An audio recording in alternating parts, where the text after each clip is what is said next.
Hello दोस्तों, कैसे हैं आप सब। मुझे बहुत खुशी है कि मैं अपना नया जो सीरीज चला रहा हूँ आपके सामने, उसका सेकंड पार्ट है नॉलेज।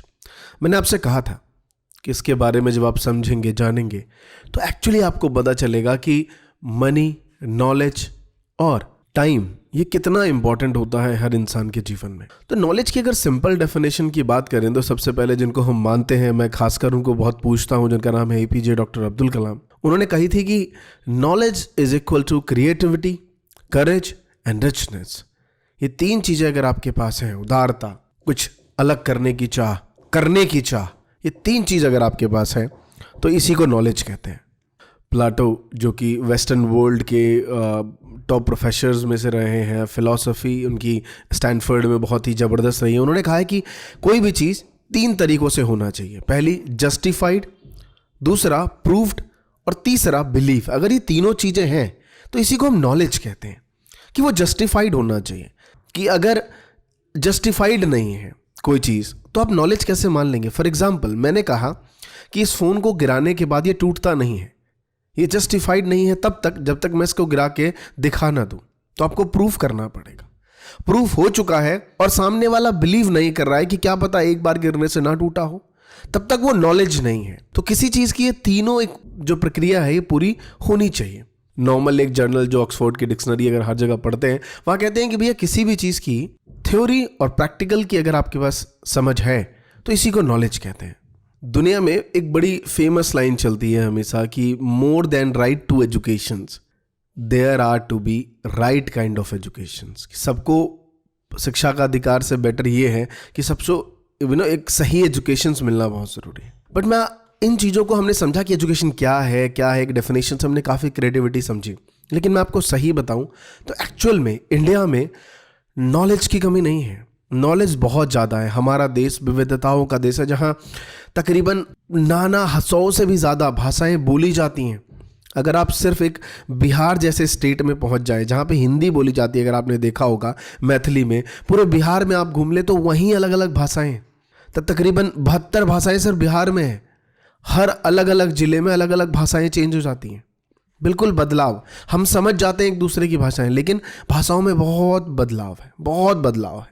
सो इंडिया में सबसे पहली चीज़ जो हमें समझनी है कि इसका कोई ऑर्गेनाइजेशन, कोई स्ट्रक्चर नहीं है कि नॉलेज को क्या से मेजरमेंट किया जाए और सही तरीके से किसी भी इंसान को दी जाए। आपने देखा होगा लास्ट बीते 10 सालों में एक कल्चर बिल्ड हुआ जिसका नाम था स्टार्टअप्स। लोगों को हमेशा लगता था कि अगर बिजनेस करना है तो पैसों की ज़रूरत होती है, लेकिन जब से स्टार्टअप कल्चर आया तब से लोगों को समझ आया कि अगर अपने पास एक ज़बरदस्त आइडिया है तो लोग हमें पैसा दे देते हैं उस चीज़ को शुरू करने में। चाहे मैं अगर बात करूं क्राउड फंडिंग की, कि अब बहुत सारी वेबसाइट हुआ करती थी पहले जहां पे लोग अपने आप को रजिस्टर्ड करते थे, अपने आइडियाज़ को, और लोग उसमें कुछ कुछ पैसा डालते थे। क्राउड फंडिंग में सामने वाला सिर्फ आपको एक दान दे रहा है कि चलो भाई तुम अपने सपने को पूरा करो। लेकिन जब कोई एंजल इन्वेस्टर्स आ जाता है, जो कुछ लोग पैसा लगाते हैं और आपकी कंपनी का कुछ शेयर वो ले लेते हैं। बहुत अच्छे स्टार्टअप्स रन हुए, फ्लिपकार्ट उसमें से एक था, पेटीएम अच्छा खासा चला, है ना। लेकिन धीरे धीरे ये एक फ्रॉड का तंत्र बन गया। बहुत से प्लानर्स आ गए जिनको कोई मतलब नहीं है कि स्टार्टअप चले ना चले, कहाँ जाएगा, कैसा रहेगा, नथिंग।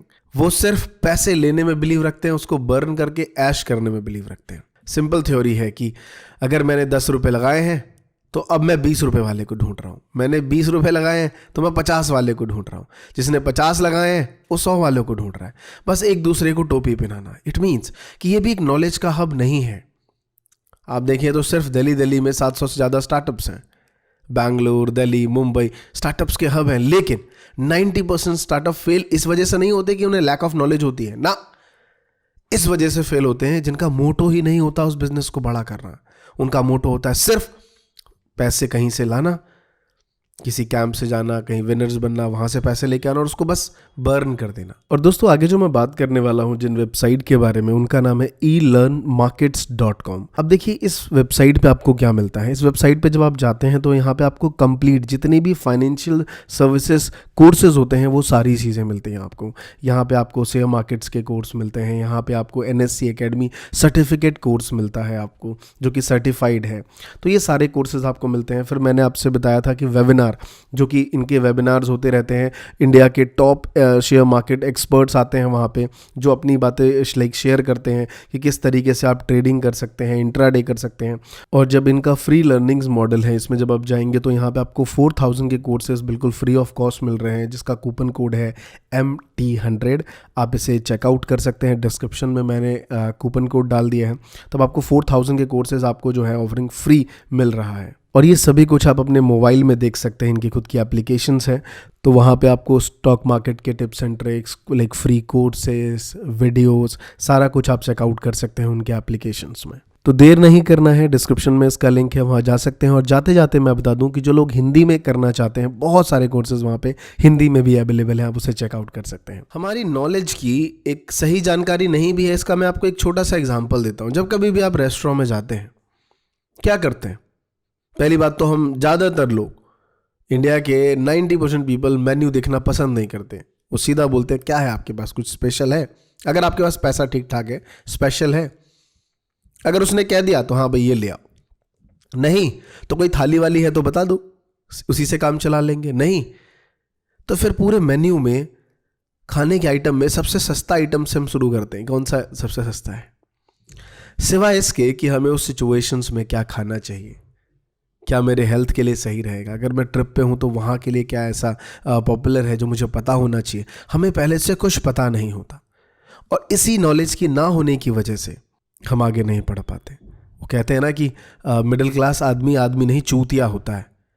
चाहे तुम में जितनी भी नॉलेज हो, यहीं के यहीं रह जाओगे।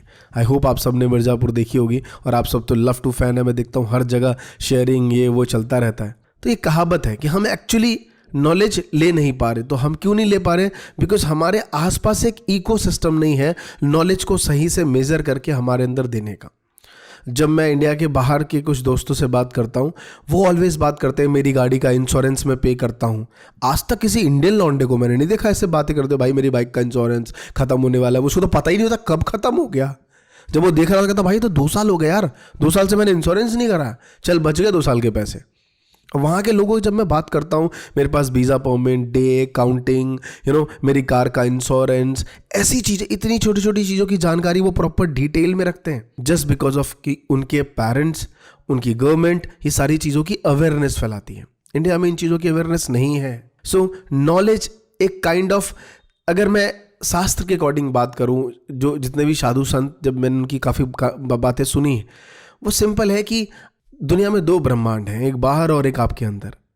अगर जो बाहर है, अगर आप उसे अंदर ले आते हैं, ही नॉलेज है। आपको पता है कि आपका फ़ोन कैसे चलता है, आपको पता है कि आपको अपना नाम कैसे लिखना है, ये एक नॉलेज है। तो दोस्त, 3 चीज़ें हमेशा रखिए कि किसी भी चीज़ की थ्योरी और उसकी एक प्रैक्टिकल नॉलेज आपके पास होनी चाहिए, चाहे वो लाइक स्टडी में हो, लाइफ स्किल्स में हो। प्रैक्टिकल नॉलेज, किस चीज़ को किस तरीके से करना है एक्चुअल में, ये चीज़ें बड़ी इंपॉर्टेंट है। एंड आई होप कि छोटी छोटी चीज़ों को बड़ी संभाल के रखिए, तभी आप बड़ी चीज़ें सीख पाएंगे। उस फॉरेनर स्टूडेंट्स के लिए गाड़ी का इंश्योरेंस इंपॉर्टेंट नहीं था, लेकिन उसकी बातों से उसके कॉन्फिडेंस लेवल दिखता है, वो आप में भी दिखना चाहिए। कभी आपने कितनों को जज किया है जो पहली बार टीचर पढ़ाने आता है, आप उसे पकड़ लेते हो ना कि नहीं यार नया टीचर है, और जो पुराना होता है वो पढ़ाता भी कम है लेकिन अच्छा लगता है, जस्ट बिकॉज ऑफ कॉन्फिडेंस। इस चीज़ को आप बना के रखिए। Thank you so much.